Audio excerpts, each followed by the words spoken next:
Ladies and gentlemen, number friends, give it up for our next comedian. Helga era Fantastica.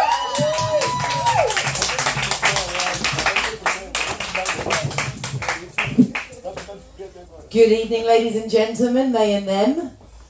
Very appropriate for my set, dating apps. I'm glad we've got some experts here.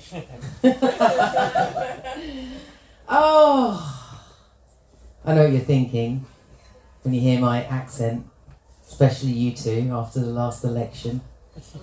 Here she is, another bloody immigrant. She's just here trying to get her teeth stuck into a Portuguese man to marry him so she can get an EU passport. That's what you think, right? You think, she's not looking for Mr. Right. She's looking for Mr. Right to remain in the European Union. And you are right, Mr. and Mrs. Righty Pants. That is why I'm here. So I'm conducting interviews at the moment in the form of dating. I'm advertising myself online, like eBay. One careful lady owner has her own teeth. -1 actually, but sure. So I am trying the dating apps, yeah! Woo! So I'm on Hinge, Bumble, Plenty of Fish, Match.com, FetLife, but that's a different story.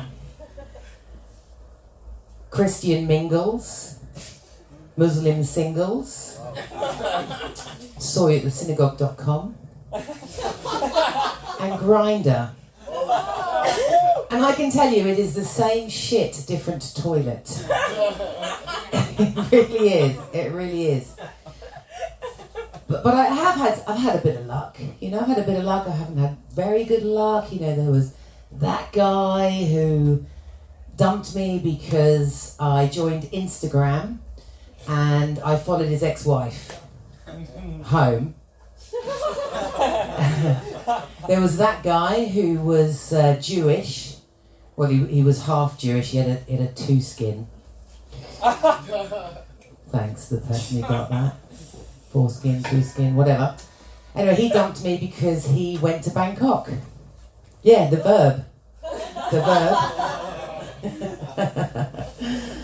Yeah, that was fun. And then there was that guy who, he pressurised me into having a threesome. And I didn't want to have a threesome, but I relented. And he said, "You're so frigid, you're so uptight, you just need to loosen up." And I thought I was getting lighted then. And then, well, I said, okay, I reluctantly agreed, and I said, but I'm going to choose a partner, okay? So I introduced him to Colin with a 12-inch cock. Suddenly he wasn't so interested in that threesome after all. And I told him, you just need to loosen up. And for medical reasons, lube up, right? But I did meet a guy, and I met a guy that was not my type. You know, we all have a type, right? We all have a type. And my type hasn't really been working out for me for ever. I like my drinks, like I like my men, strong, stiff, and on the bar. But I met this guy, and he was not my type. But I went on a date with not my type, and we got on great. It was a great date. It really was a great date. And on that date, not my type said to me, "You're just my type." Not you, don't worry, I'm not a lesbian. I'd love to be, but I'm too old to be a lesbian. But anyway, that's a whole different conversation.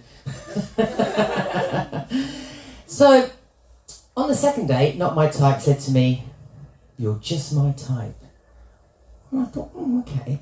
So I want you now to think in your head of a number,